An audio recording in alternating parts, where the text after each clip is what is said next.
personalization, ease, speed, in that order. If that technology partnership decision is focused and embedded around those three drivers first and foremost to elevate the overall customer experience, you then will be able to, over time, gain efficiency and cost savings within your organization. But if it's pure play cost savings on day one and you're going to rip and replace, and that rip and replace is drastically understaffing to assume that you're going to flip a switch on your technology and all will be well. It sounds very logical that that would be a misguided decision when you say it out loud, but how often it happens and how often you and I feel it as customers.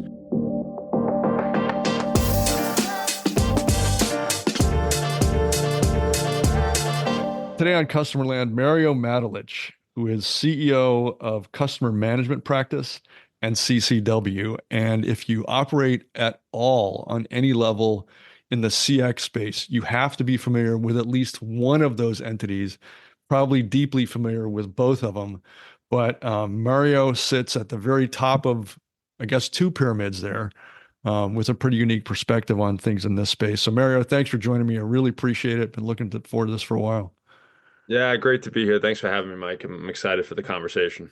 So, it seems a little silly, but maybe we just need to set some context here about what CMP is and what CCW is and does. And, I'd love to talk a little about your vision for the whole thing. Yeah, happy to. Well, customer management practice, CMP, is the overarching brand, and we have a variety of business units.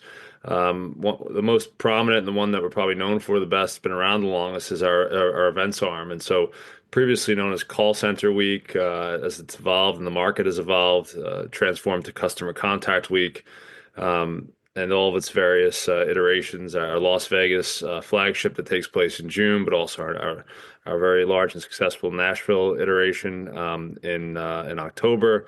We're in Orlando in January with the program as well. Our various exchange style events where we invite very senior level customer contact and CX executives to meet with the solution providing market to create really sort of high value interactions between the two sides of that spectrum. That's one part. We have our digital editorial arm, and that's really kind of that's 180,000 plus members globally that are from EVP of customer contact, COO level, down to supervisors, managers, even agents, and everyone in between. That part of our market is very much the editorial piece that keeps the industry connected. It's it's articles, white papers, it's webinars, it's a variety of digital content. No different than how you might read the Wall Street Journal or the New York Times. Customer contact and CX leaders are zeroing in on the trends in the industry developments that are happening on a day-to-day basis, and our digital arm covers that. The most prominent brand there, CCW Digital, and then finally our research and advisory arm, which has been around now for over 3 years, and really that was created to provide a dedicated and focused lens for CX and customer contact leaders to gain the decision support that they need to navigate what is an obviously incredibly fast moving and evolving market, right? So a lot changed off the back of the pandemic, and we felt there was a real gap here in the market to gain the sort of guidance that a customer contact or CX leader needed. Their work environment had changed dramatically. They moved from majority on-premise to hybrid or remote. While even return to office has been a trend, customer service and customer experience has remained largely hybrid and remote. So that's really changed the competencies that were required to do the job at a high level. It changed how we trained at scale, the technology decisions that we had to make, the organizational structure, how we decided between self-service and our more traditional channels, how we decided which channels we should service and which we should not. So many things had changed, and so that division really focuses on supporting CX and customer contact leaders to make the best decisions possible for their organization. So that's really the scope of CMP. Obviously, we're talking about a variety of topics, I think, today, but we have our largest event coming up here in June. But yeah, Mike, hopefully that gives you a little bit of a lay of the land, if you will. Yeah, I knew kind of the high level of the ecosystem, but it's great to hear it from somebody who, your perspective is the one that counts here, I think. So I had the fortune of meeting and talking with Nicole Kyle a while back. So she kind of introduced me to the research and advisory side of things, which was at the time, I got to tell you, I think, a lot of people do kind of, what's the best way to put this so they don't demean anybody? Everybody's got their kind of niche perspectives on the CX world. I was impressed with Nicole's perspective, which tended to be, at least at the time, kind of a holistic view of what's happening and how to kind of position people and help people navigate that whole thing. So really enjoyed that Yeah, conversation. Nicole's brilliant. She leads CMP research for us and has done an amazing job. Has really kind of stayed out in front of the market in terms of where it's trending. And listen, it's lonely at the top. It's not easy to make these calls, make these decisions. There's been a lot of shift in decision making responsibility. So the head of customer contact, traditionally you feel like you have a really strong idea of what they do and the scope of their role, but what's really unknown to a lot of the market is how dramatically it's shifted in the last several years, and a lot of tech responsibility, tech decision making responsibility. Essentially, you have the heads of customer contact that have to operate like a CTO, and they've done 20 or 30 years in their current role, and in the last 4 or 5 have had to take on what sounds and looks a lot more like a CTO role, and that's a daunting task in a lot of instances. So we tried to really create the support and the sort of advisory partnership needed to help a lot of those leaders navigate what's obviously new territory in a lot of aspects, especially given some of the fast-moving components of the tech space and how it's impacting customer experience overall. Well, you look at macroeconomic factors, cultural factors, all the technological advancements, and I think you'd almost kind of have to, like, at one point, I think it was okay to describe the shifts in CX as kind of the shifting sands of a big desert. Like, you don't know what the landscape's going to look like tomorrow, but it's all there. It's just going to kind of feel different in contours. And yet, I think just because of the pace of change right now, tariffs, we want to talk about that a little bit, but, et cetera, it almost feels like whiplash for a lot of leaders. And I talk to a lot of leaders in this space, and once you go a little bit off the record, there's a lot of anxiety and kind of exasperation of like, okay, it just got real here. We're Mhm. looking for help. We're looking for guidance. But it takes you a little while to get to that point. Nobody's going to admit that right off the bat, certainly not on a public podcast. But you get to talk to a lot of these folks yourself. I think it would be pretty amazing to hear your perspective, say over the past, if this isn't going too deep in the weeds, say the past, say 4 or 5 years, call it, mid or just pre-pandemic of Yeah. of your view of the world and what CX looked like, the kind of big shift changes that happened, the big and how people have evolved, which brings us to right now. So is there such a thing as a short retrospective, or is that getting too deep in the weeds? No, I mean, I think this. I mean, you can go further than that. It's people. You had some pretty significant inflection points in that time frame you described. And even if you go back further, the financial crisis was also an area Huge. where we leaned heavily on the CX heroes, as I like to call them.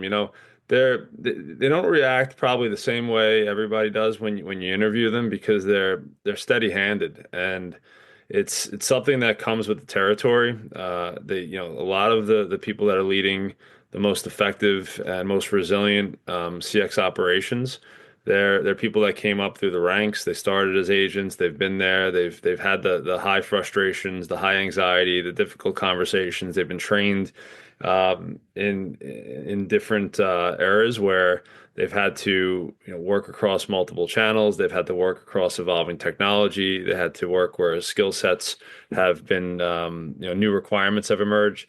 So in any instance, when you saw that sort of macroeconomic event, again, whether it was something as sudden as the pandemic, or that kind of came in a bit of a wave as the financial crisis did, or something that sort of one day was announced in the form of tariffs. These are all events or instances where the CX leader will sit back and realize that it's time for them to rise to the occasion and steer the ship the way they have time and time again. And when the storm passes, and this too shall pass, when you get out of it, you realize and you look back and you say, who really helped us get there? Who helped us go from where we were, those moments of concern and anxiety and maybe reactive decision making? Who took us to where we are now, where the ship is steadied and we're seeing that sort of clear path to prosperity again? And so many times it's the CX leader. They are really the unsung hero in so many instances. But the reason why they generally, sort of are the person that helps lead the organizations out of sort of macroeconomic turmoil or macroeconomic events that perhaps are outside of that particular organization's control, is because they are long in their thinking, where they are able to put the customer first and realize very quickly that customer experience will and should continue to be a core differentiator and a real competitive battleground for how they win market share, win business, and keep their customers loyal. And so often when those macroeconomic events take place, there's reactive decision making that's so short term, and it's tempting, right? It takes a certain sort of fortitude to be able to hold the line and actually still stay the course on putting the customer first versus cutting resources versus squeezing budgets versus pulling back on certain tech investments that are going to enhance customer experience. The brands that stay that course and that decide that this is their opportunity to gain market share when everyone might be pulling back, they're going in more aggressively to support the customer and to ensure that their customer experience is elevated. When you look back, those are the organizations that in times of uncertainty, they're the ones winning market share, not losing market share.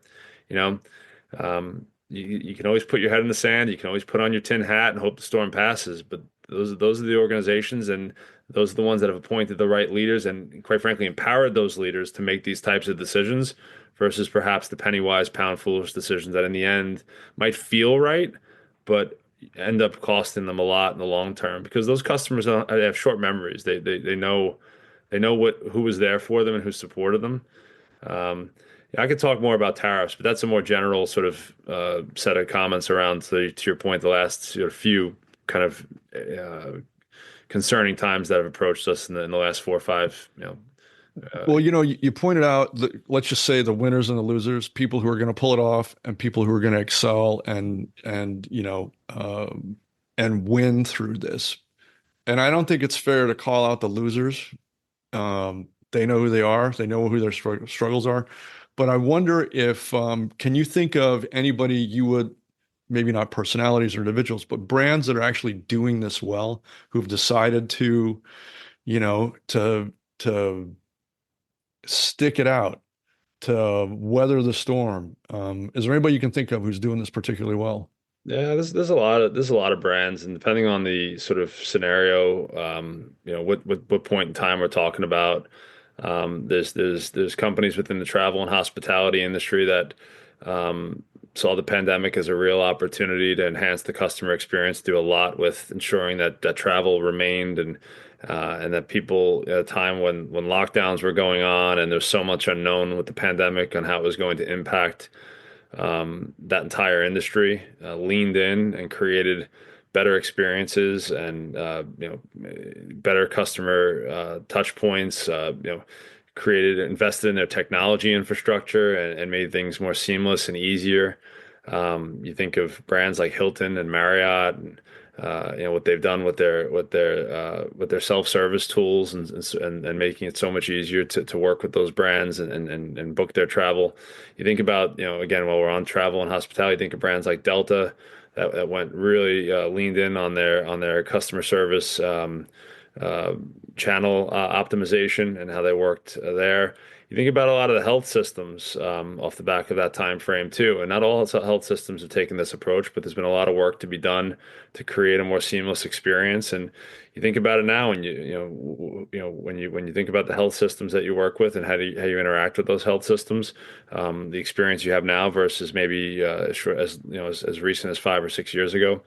Um, banking and financial services off the back of the financial crisis, you saw some real movement there, and a lot's changed from a technology investment standpoint. How those groups were working with their target markets. So you think about Chase and Bank of America, a few of the key leaders there. You can go on and on. You can go industry by industry, and there's going to be a few that come to mind, and it's no surprise at times when they're the household names, and it's no surprise when they're not. They've been able to identify opportunity areas, uncontested market space for their customers, and they've leaned into that uncontested market space to create an innovation and a sort of value innovation that's allowed customers to want to come back and spend their money with them. And that really goes back to tariffs. It's another instance where we think about, okay, the cost structures might change, and maybe our margins might be squeezed in certain instances, some more than others, depending on how things shake out. There's a lot of unknowns. Will it get resolved quickly? Will it not get resolved? Will it escalate? Will there be an ongoing trade war?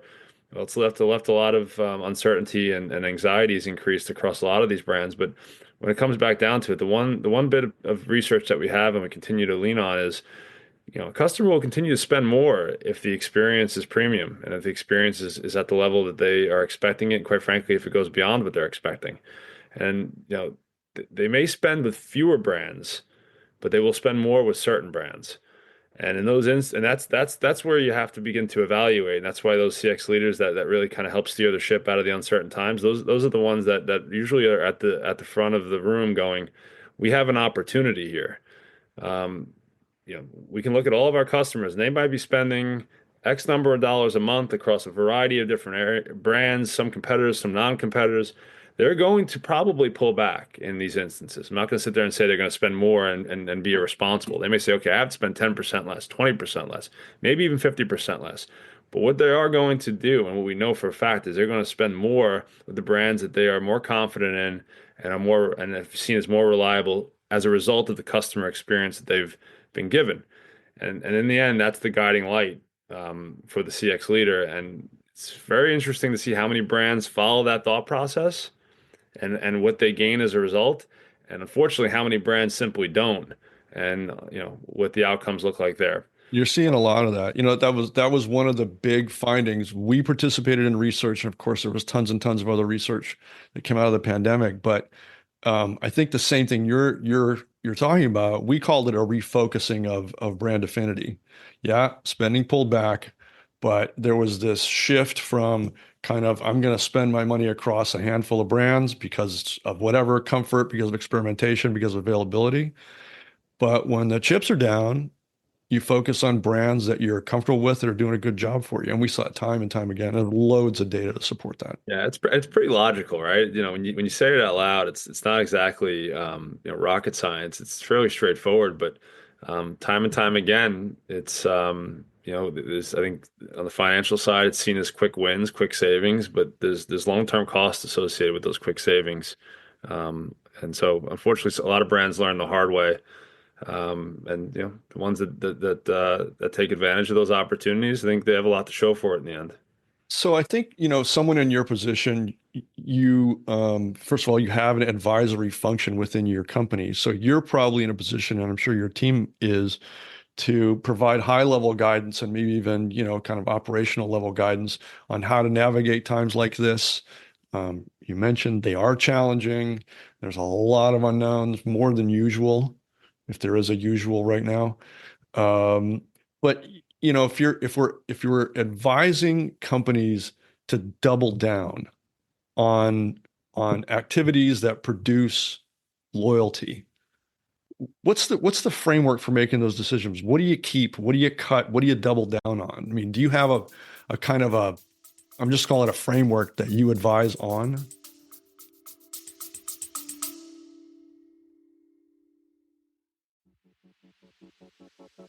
You can optimize for NPS, and that's good. You can optimize for CSAT, also good. You can optimize for loyalty, and that's good too. But here's the thing. If you're not optimizing for total customer value, for total customer profitability, then you're just optimizing for output, not the bottom line. Here's the truth. If your strategy isn't building better customers, more frequent, more loyal, more deeply bonded, then it's not a strategy, it's a performance. At Customerland Studio, we help brands find the value, find the opportunities, the force multipliers hiding inside the customer relationship. And then we help them optimize for scale, for yield, for profit across the entire relationship. Because the other thing we've learned, the only strategy that actually matters is the one that makes your customers more profitable. Customerland Studio, to make better customers. Go to customerland.net and click on the studio.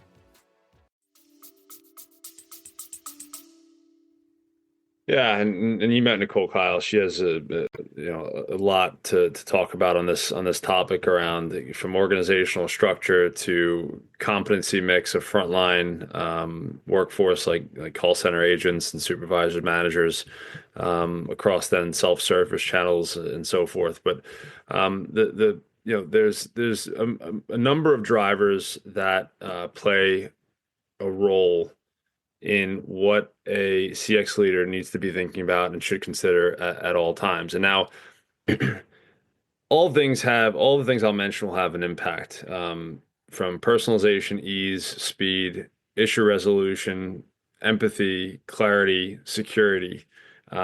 Every one of those are significant and substantial drivers in a customer experience that will cause an increased level of satisfaction and an increased level of loyalty. But the top three standouts are personalization, ease, and speed. Again, it does not discount the others, but when it comes down to being able to personalize your experience, being able to provide a level of ease, frictionless experience, and to do it fast and efficiently.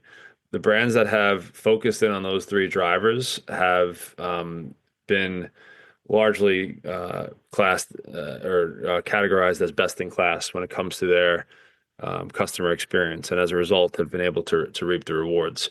And again, yeah, Nicole has a framework that her and her entire analyst team can share that you can begin to not only assess your current operation, but identify improvement areas across a variety of elements that sort of come back to this thought process and topic area. But in a real summary format, those are the three drivers that I'd be advising any brand. And so when you think about that from the perspective, okay, times are tightening, tariffs, pandemic was a bit of an outlier, but still a macroeconomic inflection point and a macroeconomic event that obviously was impacting everyone at the time.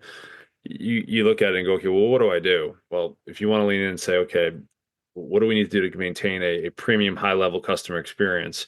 Focus in on personalization, ease, and speed. And if you do that, more times than not, you're going to reap the rewards. Are you seeing anything? This isn't even a fair question. I realize it before I even ask it, but of those three items, ease, speed, and personalization, they probably are weighted differently, optimally in different cases. But would you say there's one of those where you say, if listen, you got to pick one, this is where you got to go?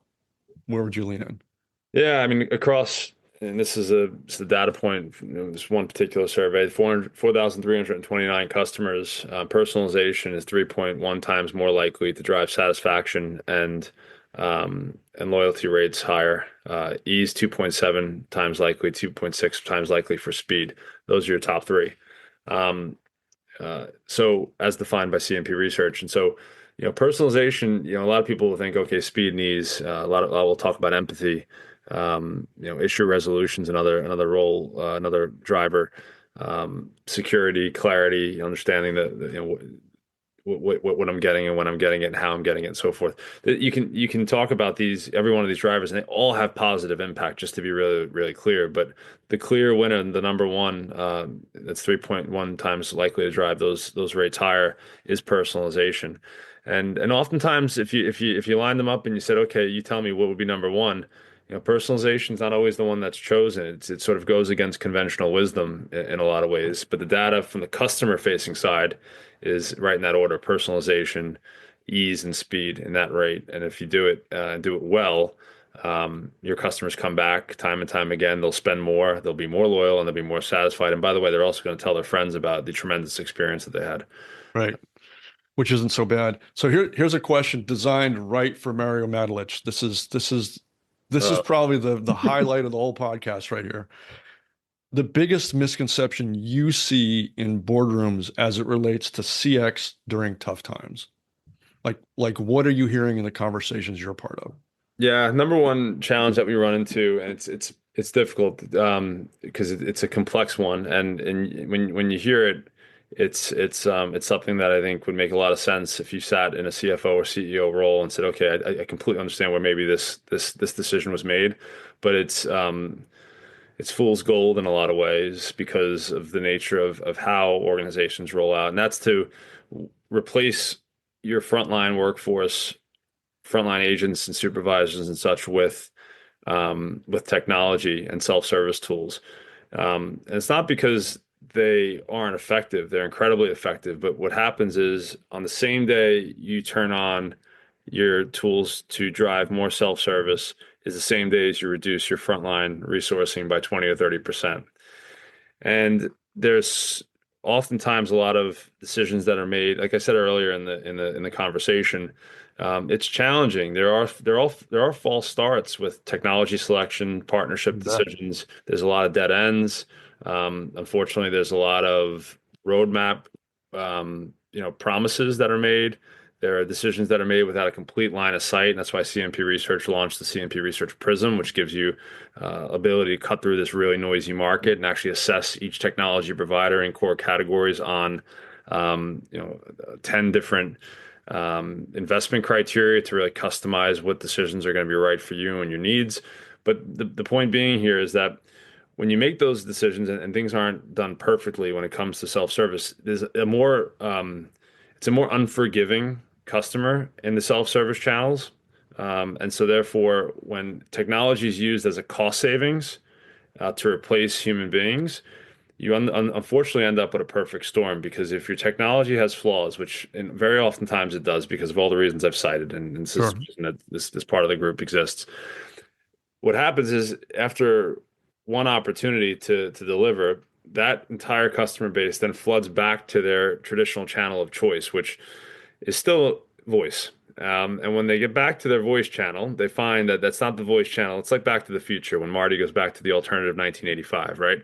It's not the same voice channel that they remembered. It's a voice channel with 20 to 30% less staffing. And so that voice channel that they came to know and love over the years working with that brand is now very different. And I see it happen time and time again, this perfect storm. It's a real misguided step. And one of our clients, who works for a major e-commerce organization, leads all of their experience operations over there, will tell us if you're making technology investment decisions purely for cost savings, you will fail.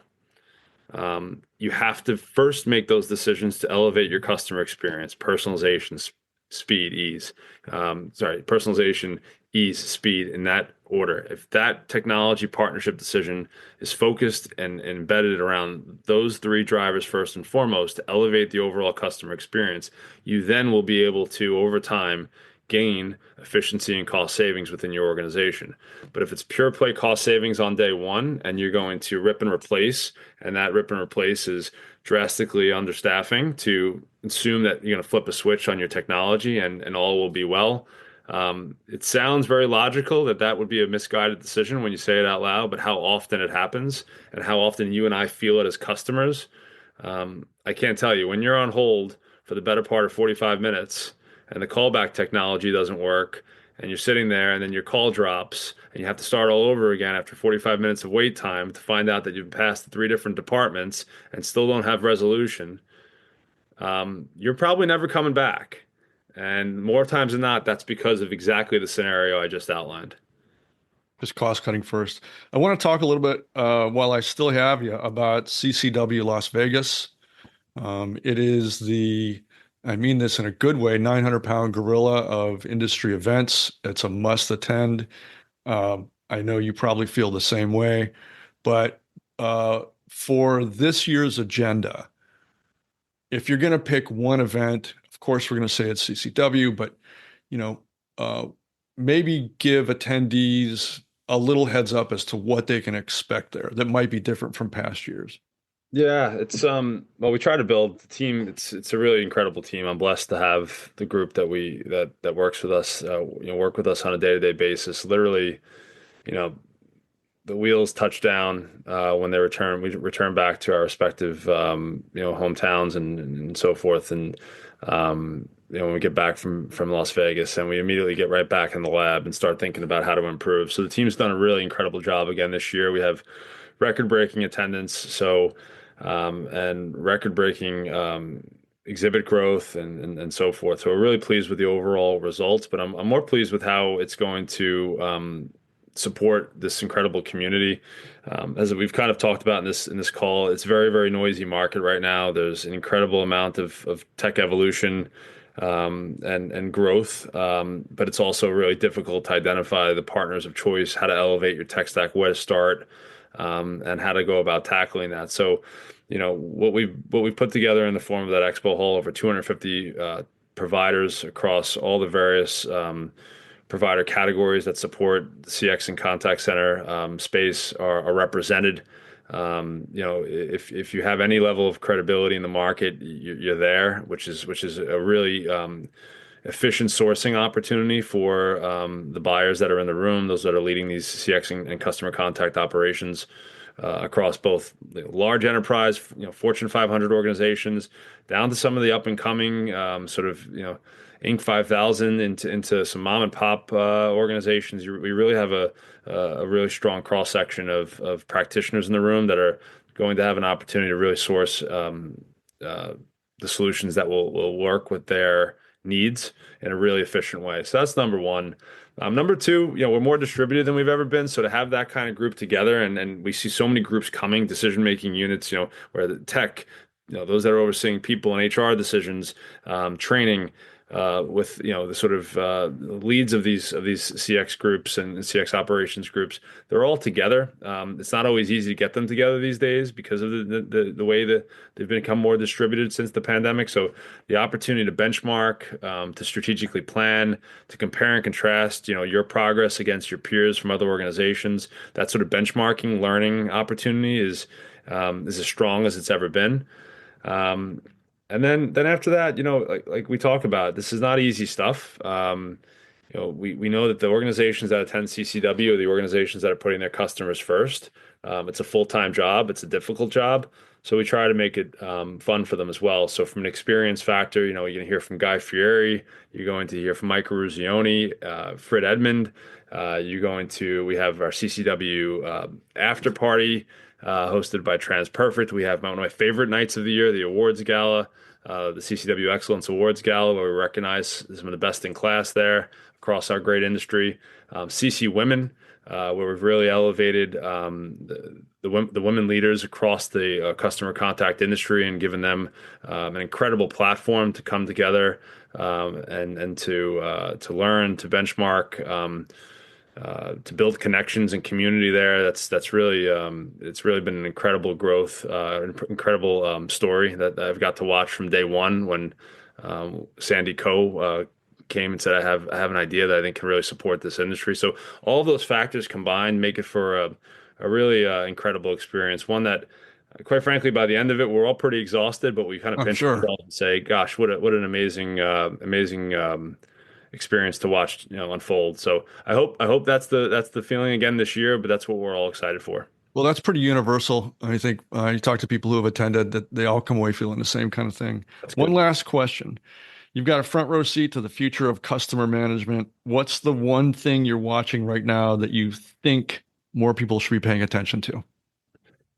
I think we have an incredible opportunity to elevate the customer experience, and that's not just the what I think a lot of people would say. Well, emerging technology and what AI does is a very cliche answer to that. Certainly, AI and the various forms of AI as it continues to grow and evolve is going to play a massive role.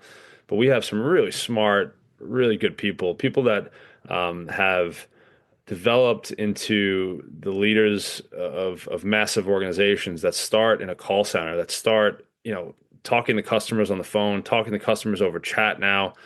And these are the people that go on to do incredible things, across various enterprises, and it's a incredible. There's so many great stories we probably don't celebrate enough. And so when I look at where we are in this industry, and we think about the inflection point that we're seeing in tech, and we're seeing an evolving skill set enter into customer operations, some incredibly talented, smart people.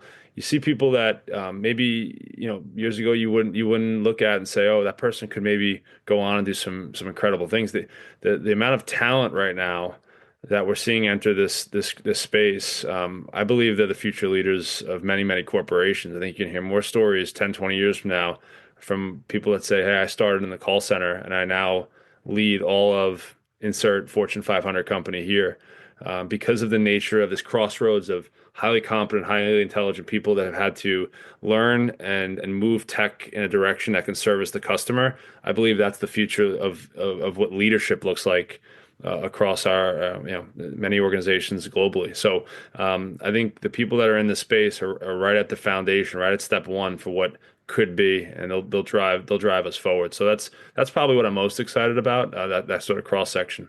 Yeah, I think you hit it on the head. There's just so many people who started at the agent level who are doing incredible things that even right 5 years ago you would have said, yeah, great person, but now here they are leading. And I've, spoken to a handful of those people and kind of blown away myself. Well, Mario, I really appreciate the time. I know you've got, just based on this conversation, 10,000 things you got to attend to, but thank you. One. Two, looking forward to picking this back up again and seeing where things are, maybe after CCW, maybe later in the year, get your perspective on things. But thank you. It's been a lot of fun. My pleasure, Mike. Thanks for having me.